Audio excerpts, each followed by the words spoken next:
Something in your eyes, tell me who I am. Something in my heart, whenever you're near. Something in my heart,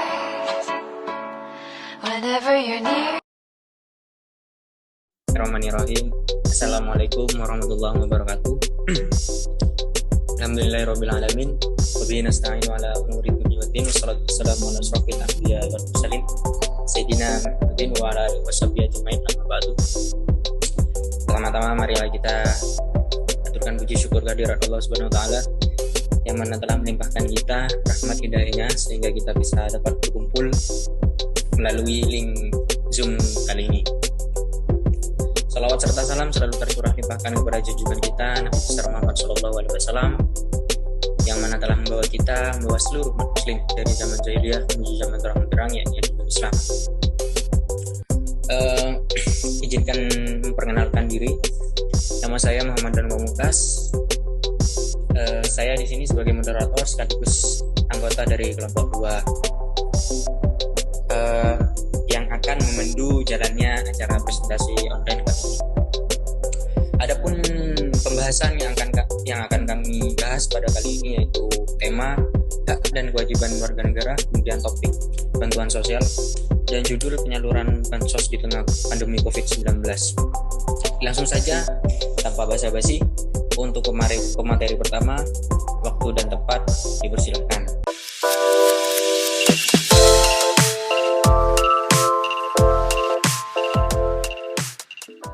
Baik, assalamualaikum warahmatullahi taala wabarakatuh. Saya Fardila Nurulandari. Di sini saya akan menjelaskan tentang latar belakang adanya bantuan sosial di tengah pandemi COVID-19. Pada tahun-tahun ini, hampir di seluruh negara terjangkit wabah COVID-19 yang mereka banyak dari negara-negara tersebut melakukan penerapan physical distancing dan penghentian seluruh kegiatan ekonomi atau lockdown. Ini menyebabkan krisis ekonomi berat bagi banyak negara. Indonesia sendiri merealisasikan program PSBB atau pembatasan sosial berskala besar yang dari PSBB ini menyebabkan meningkatkan kemiskinan di Indonesia. Situasi ini menyebabkan para usaha-usaha menengah banyak yang memutuskan hubungan kerjanya. Para pekerja harian banyak yang kehilangan mata pencahariannya, para pedagang banyak yang kehilangan pelanggannya. Untuk itu, krisis ekonomi yang sangat berat ini yang terjadi sebab adanya COVID-19 yang menyebar di seluruh Indonesia perlulah ditangani. Para pemerintah Indonesia pun telah menyediakan dana triliunan untuk merealisasikan program bantuan sosial untuk menangani kemiskinan yang terjadi.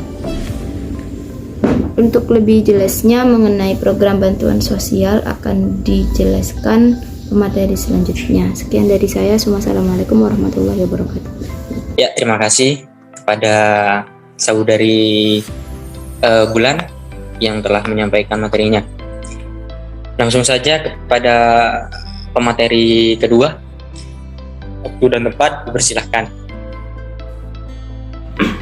Assalamualaikum warahmatullahi wabarakatuh. Saya Firman Sarudin selaku pemateri kedua akan menjelaskan tentang pengertian bansos dan juga pengertian dari korupsi. Pertama, pengertian bansos menurut detik.com adalah bantuan sosial yang diberikan kepada masyarakat yang mengalami risiko sosial, baik itu pemberiannya dalam bentuk uang maupun barang. Namun ketentuannya telah ada dalam Undang-Undang Nomor 14 Tahun 2019 tentang pekerja sosial yang telah menggantikan undang-undang sebelumnya yaitu Undang-Undang Nomor 11 Tahun 2009 mengenai kesejahteraan sosial yang berisi bansos merupakan bantuan berupa uang, barang, atau jasa yang diberikan kepada individu, keluarga, kelompok, atau masyarakat yang tidak mampu rentan mengalami resiko sosial dan juga miskin. Namun, menurut pendapat saya, bansos adalah bantuan sosial yang diberikan oleh pemerintah kepada masyarakat yang mengalami resiko sosial, kemiskinan, dan juga mengalami kendala perekonomian. Baik, yang kedua adalah pengertian dari korupsi. Korupsi menurut Wikipedia berasal dari bahasa Latin, yaitu corruptio, yang berasal dari kata kerja corrumper yang berarti busuk, rusak, menyalahgunakan, memutarbalik, menyogok, mencuri, dan juga maling. Baik, sekarang pengertiannya menurut Undang-Undang Nomor 31 Tahun 1999, yaitu setiap orang yang dengan tujuan menguntungkan diri sendiri atau orang lain atau suatu korporasi yang menyalahgunakan kewenangan, kesempatan atau sarana yang ada padanya karena jabatan atau kedudukan yang dapat merugikan keuangan negara atau perekonomian negara. Namun menurut pendapat saya sendiri, korupsi adalah suatu kegiatan yang dilakukan untuk merugikan kekayaan negara yang digunakan untuk memperkaya diri sendiri dan golongannya. Jadi mengambil hak-hak rakyat yang seharusnya dipakai untuk fasilitas dan merekonstruksi negara ataupun membangun fasilitas-fasilitas dan sarana dan prasarana rakyat yang malah dialihfungsikan menjadi keperluan dan kebutuhannya sendiri.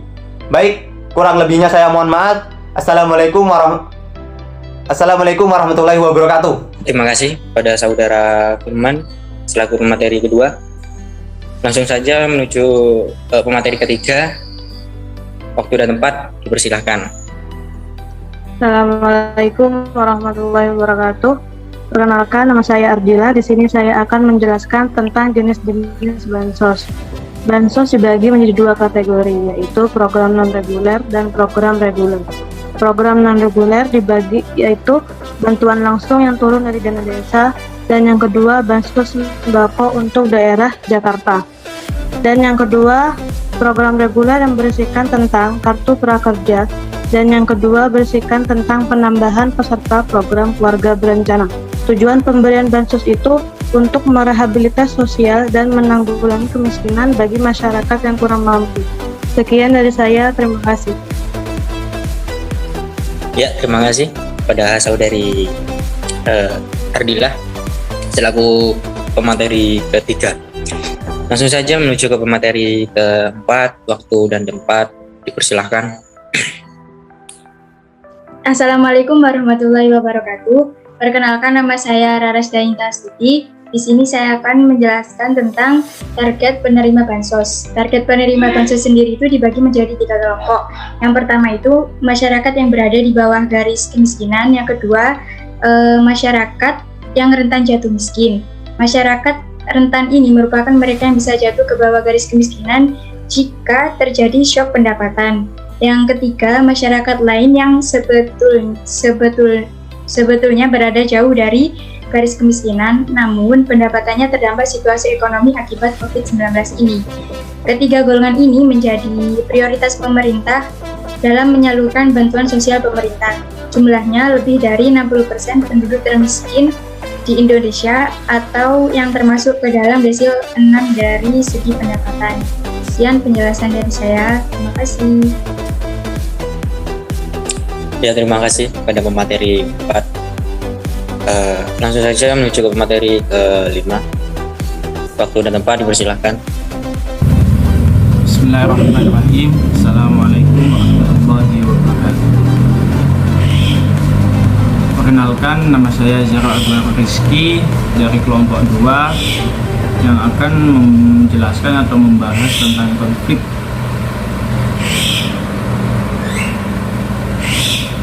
Banyaknya konflik yang terjadi dapat dilihat dari buruknya regulasi penyaluran bansos COVID-19 dan koordinasi dari pemerintah, juga kacaunya proses pendataan data masyarakat yang berhak untuk menerima dana bansos.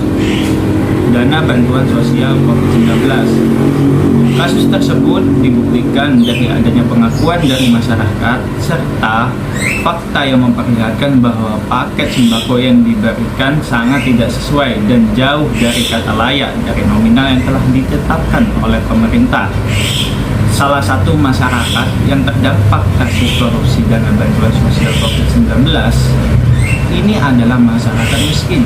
Contoh kasus yang terjadi, semisal Menteri Sosial Juliari Batubara ditetapkan sebagai tersangka oleh Komisi Pemberantasan Korupsi. Dalam kasus dugaan korupsi bantuan sosial COVID-19 itu, konferensi pers Ketua KPK Firly Bahuri menduga Juliari Peter Batubara menerima 17 miliar dengan menerima komisi 10.000 untuk setiap paket bansos senilai 300.000 dari korupsi bansos sembako yang ditujukan untuk keluarga miskin yang terdampak akibat wabah virus corona.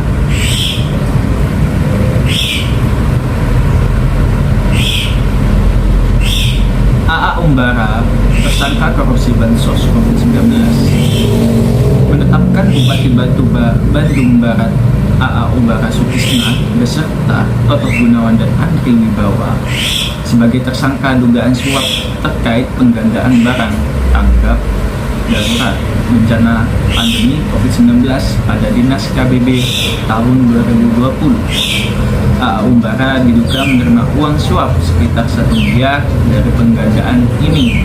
Toto Gunawan diduga telah menerima keuntungan sejumlah sekitar 2 miliar, sedangkan Andri Wibawa juga diduga menerima keuntungan 2,7 miliar.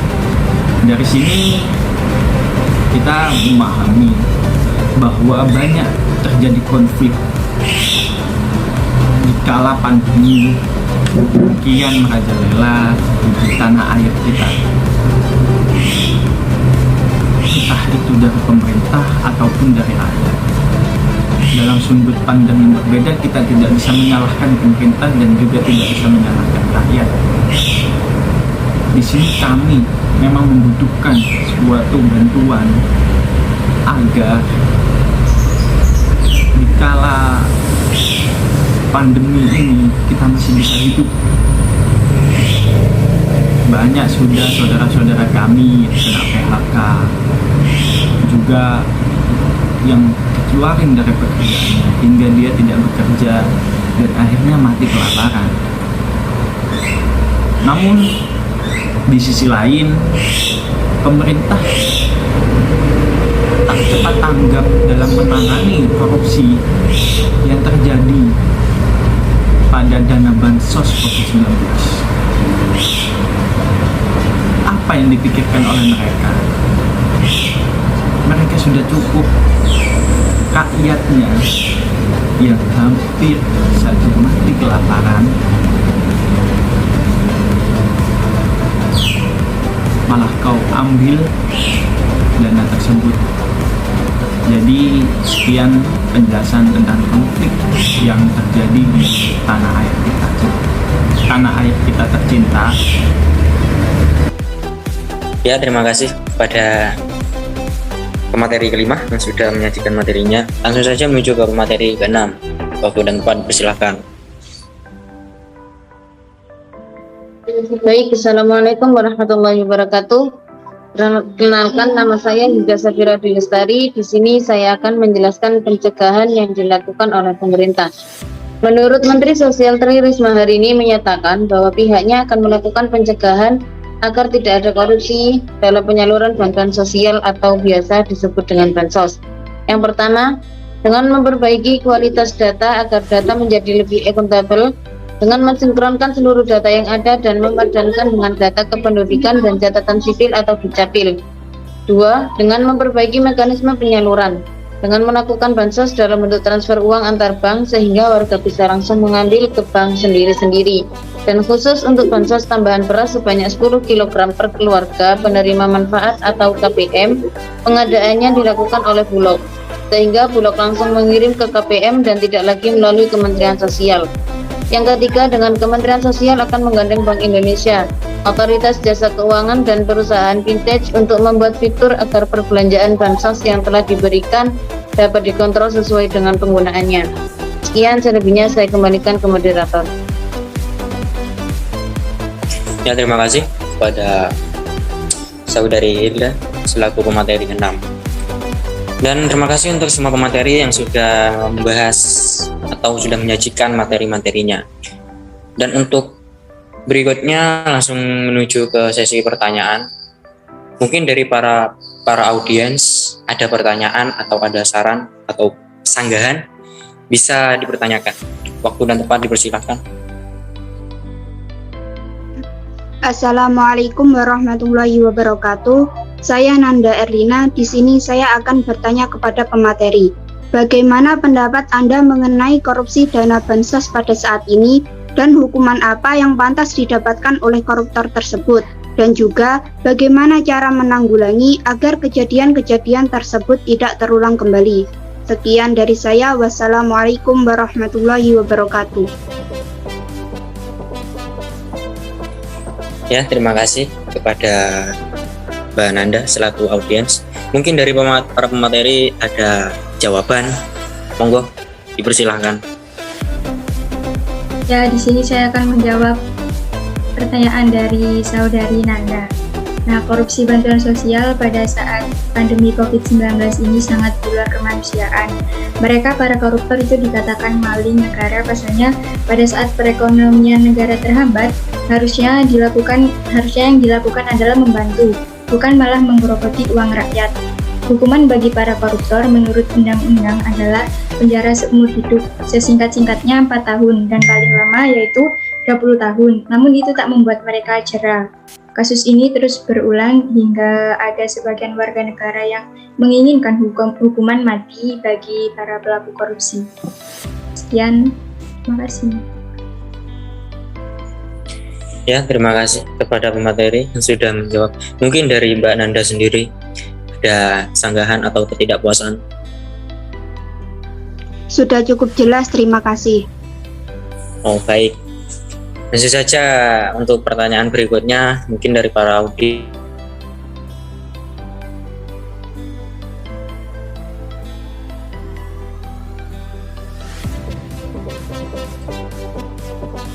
Assalamualaikum warahmatullahi wabarakatuh. Kenalkan, nama saya Muhammad Ajam Manani. Saya sebagai audien ingin bertanya kepada pemateri. Bagaimana tanggapan Anda mengenai korupsi yang hampir menjadi budaya di Indonesia? Dalam materi yang diberikan, mengulik sedikit mengenai pembagian bansos pada masyarakat yang kurang mampu. Lalu, apa solusi yang tepat mengenai hal tersebut? Terima kasih. Baik, terima kasih kepada Saudara Azam selaku audiens yang sudah ikut bertanya. Mungkin dari para pemateri ada jawaban, dipersilakan. Baik, assalamualaikum warahmatullahi wabarakatuh. Di sini saya akan menjawab pertanyaan dari Saudara Azam Hanani mengenai korupsi. Korupsi menurut saya merupakan tindakan egoisme yang melanggar hukum, yang mana hanya menguntungkan satu pihak dan melupakan nasib pihak yang lain yang dirugikan. Ini sangat dilarang oleh undang-undang dan KUHP karena ini sangat mengganggu kesejahteraan rakyat. Bagi penerus bangsa selanjutnya, hendak lebih diperhatikan attitude-nya, tidak hanya pintar ya. Karena menurut saya pintar saja tidak cukup.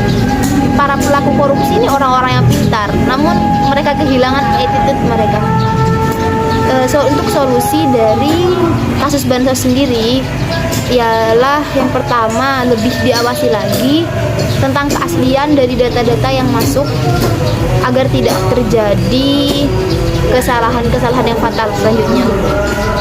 Yang kedua, lebih diawasi jalur penyaluran bantuan sosial dari pemerintah hingga ke tangan orang yang benar-benar pantas mendapatkannya dan benar-benar membutuhkan. Lebih diawasi mekanisme penyalurannya. Yang terakhir, lebih diawasi di Bank Indonesianya, karena itu termasuk salah satu jalan masuknya korupsi, sangat mungkin bisa dari Bank Indonesia sendiri. Mungkin hanya ini dari saya. Wassalamualaikum warahmatullahi wabarakatuh. Saya kembalikan ke moderator. Ya, terima kasih kepada para pemateri yang sudah menjawab.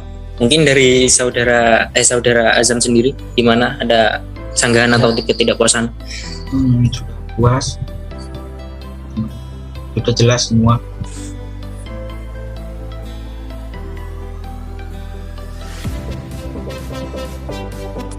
Oh, baik, terima kasih. Langsung saja menuju ke pertanyaan berikutnya. Mungkin dari para audiens ada pertanyaan, dipersilakan. Ya, Assalamualaikum warahmatullahi wabarakatuh. Perkenalkan, nama saya Ali Rahmawati. Di sini saya akan menanyakan tentang bagaimana solusi pendistribusian bansos yang kurang menyeluruh. Karena kebanyakan pendistribusian bansos itu tidak tepat sasaran. Dan biasanya yang mendapatkan bansos itu rata-rata orang yang mempunyai keluarga yang bekerja di kelurahan atau juga yang bekerja di pendistribusian tersebut. Sekian, terima kasih. Wassalamualaikum warahmatullahi wabarakatuh. Ya, terima kasih kepada saudari Aulia selaku audiens yang sudah bertanya. Mungkin dari para pemateri ada jawaban, dipersilakan. Baik, di sini saya akan menjawab pertanyaan dari Mbak Aulia. Pendistribusian bansos seperti itu terjadi dikarenakan kurangnya pembaruan data bansos dari pemerintah atau memang karena kelalaian pemerintah sendiri. Dan hal ini berdampak pada keadilan masyarakat. Pada era saat ini, ketidakadilan begitu tampak pada masyarakat, terutama pada masyarakat kelas bawah. Mereka yang hanya bertahan hidup dengan pemasukan yang pas-pasan hampir tidak pernah mendapatkan sentuhan sembako ataupun bantuan dari pemerintah. Menurut kami, sebaiknya pemerintah semaksimal mungkin mensurvei data masyarakat yang benar-benar membutuhkan bantuan, dan mungkin dalam pembagian perlu tim pengawas agar pembagian itu lebih menyeluruh. Sekian jawaban dari saya, terima kasih. Silakan. Ya, terima kasih kepada pemateri sudah menjawab. Mungkin dari saudari Aulia sendiri ada sanggahan atau gimana? Sudah cukup. Apakah sudah puas? Sudah puas. Baik, terima kasih. Langsung saja menuju ke pertanyaan berikutnya. Mungkin dari audiens ada pertanyaan lagi, dipersilahkan. Assalamualaikum warahmatullahi wabarakatuh. Perkenalkan, nama saya Ahmad Sufyan Sauri. Saya akan mempertanyakan apa-apa yang ada mengenai bansos. Pertama-tama, apakah sudah terjamin dana bantuan sosial itu terhadap masyarakat tanpa berkurang 1% pun? Terus yang kedua, apakah dengan adanya bantuan sosial tersebut para masyarakat itu malah beruntung dan juga tercukupi perekonomiannya, ataukah malah sebaliknya, pemerintah yang tercukupi dan juga beruntung seperti itu? Wassalamualaikum warahmatullahi wabarakatuh. Ya, terima kasih kepada saudara Ahmad Sofyan Sauri selaku audiens yang sudah bertanya. Mungkin dari pemateri sendiri ada jawaban untuk audiens yang satu kali ini. Pertanyaan yang pertama, yakni apakah terjamin dana bansos atau bantuan sosial COVID-19 ini terjamin tidak berkurang 1% pun? Kita lihat dari kacamata sekarang, pandangan sekarang. Kasus dari Juliari Batubara itu termasuk sudah jelas bahwa dana bansos tersebut berkurang, dan meskipun itu berkurangnya tidak sampai 1% pun, itu hanya dari sekian persen, namun itu merugikan rakyat dan juga memperkaya diri sendiri. Lanjut ke pertanyaan kedua. Terus yang kedua, apakah dengan adanya bantuan sosial tersebut, para masyarakat itu malah beruntung dan juga tercukupi perekonomiannya? Ataukah malah sebaliknya, pemerintah yang tercukupi dan juga beruntung sendiri? Wassalamualaikum warahmatullahi wabarakatuh. Untuk pertanyaan kedua, yakni apakah dengan adanya dana bansos rakyat itu tercukupi atau sebaliknya, yakni pemerintah yang tercukupi? Seperti ini, dana bansos itu sudah ada sejak lama, bantuan sosial. Namun di saat pandemi ini muncul, rakyat baru merasakan bahwa bantuan sosial ini sangat mencukupinya. Akan tetapi karena pemerintah yang tak cukup tanggap dalam menanggapi pandemi COVID-19 ini, sehingga dana bantuan sosial ini berkurang, yang seharusnya 300 menjadi 290. 10-nya kemana? 10-nya itu diambil oleh Bapak Juliari Batubara. Dan sebaliknya, pemerintah apa tercukupi? Pemerintah itu selalu tercukupi, entah dari segi materi ataupun segi apapun, pasti tercukupi. Karena sebuah pemerintahan pasti ada namanya dana untuk segala hal. Sekian, terima kasih. Saya Zara Akbar Rizky mengundurkan diri. Wabillahi taufiq wal hidayah. Wassalamualaikum warahmatullahi wabarakatuh. Baik, terima kasih kepada pemateri yang sudah menjawab pertanyaan dari saudara Mas Sofyan Sauri. Mungkin sudah cukup ya pembahasan pada presentasi online kali ini. Kesimpulan dari saya sendiri cukup sedikit sih, yaitu bansos ini sangat bermanfaat sekali, sangat bermanfaat bagi masyarakat Indonesia, sangat dibutuhkan. Namun sayangnya dan seharusnya para pemerintah itu harus lebih maksimal lagi dalam menyalurkan atau mendistribusikan dana bansos ini. Jangan sampai menyalahgunakan atau apalagi mengkorupsi. Nah, itu salah besar, itu haram, itu hukumnya. Nggak boleh. Mungkin cukup itu dari saya, dan selebihnya sudah dijelaskan oleh para pemateri. Itu sudah sangat jelas sekali bahasannya pada kali ini. Dan terima kasih kepada para pemateri dan kepada para audiens yang sudah ikut berpartisipasi pada presentasi online kali ini. Mudah-mudahan bermanfaat. Saya sebagai moderator dan mewakili seluruh anggota kelompok 2 memohon maaf yang sebesar-besarnya apabila ada kata-kata ucapan yang tidak selayaknya diucapkan. Akhirul kalam, ihdinas siratal mustaqim. Wassalamualaikum warahmatullahi wabarakatuh.